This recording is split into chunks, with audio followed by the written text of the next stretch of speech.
The cloister was the center of the monastery, and just the monastic community members were able to access to it. The cloister's floor plan was a square, because 4 are the elements of the earth and the creation, 4 are also the seasons, and 4 are the cardinal points too. The cloister was used to get transcendental meditation, silence, and the meeting with God. The cloister had the access to every monastery space around which was organized the community life. Santa Cruz's cloister was built onto the south wall of the church under the tower. The 4 galleries were covered with ribbed vaults.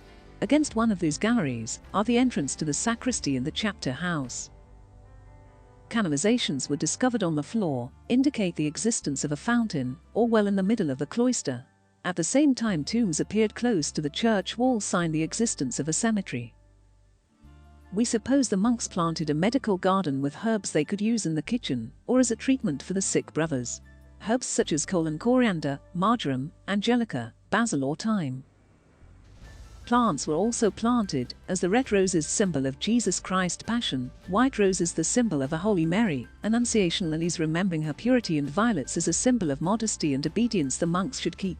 A symbolic tree had been planted too in the center as cypress, olive tree or a yew tree. Surrounded the cloister there would be some edifications, similar other monasteries in the area, as Santa Maria de Richueta or Santa Maria de Gaila de Campo, but they don't exist today.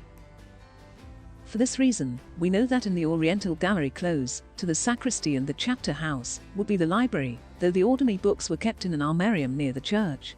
It was also probably the scriptorium would be there, where the monks used to copy the books that would be part of the monastic library. On the south gallery, opposite the church's wall, would exist a heating room used in the coldest months in the winter time. It was also situated the refectory, rectangular, where the monks used to have the meals on some row tables.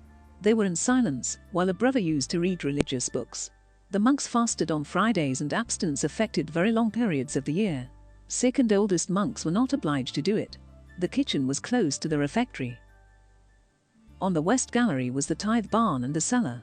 The monk in charge of this job was called cellar. He was not obliged to silence, to understand with the suppliers and the country people. The north gallery was clear. An archaeological excavation in 2019 were found some graves.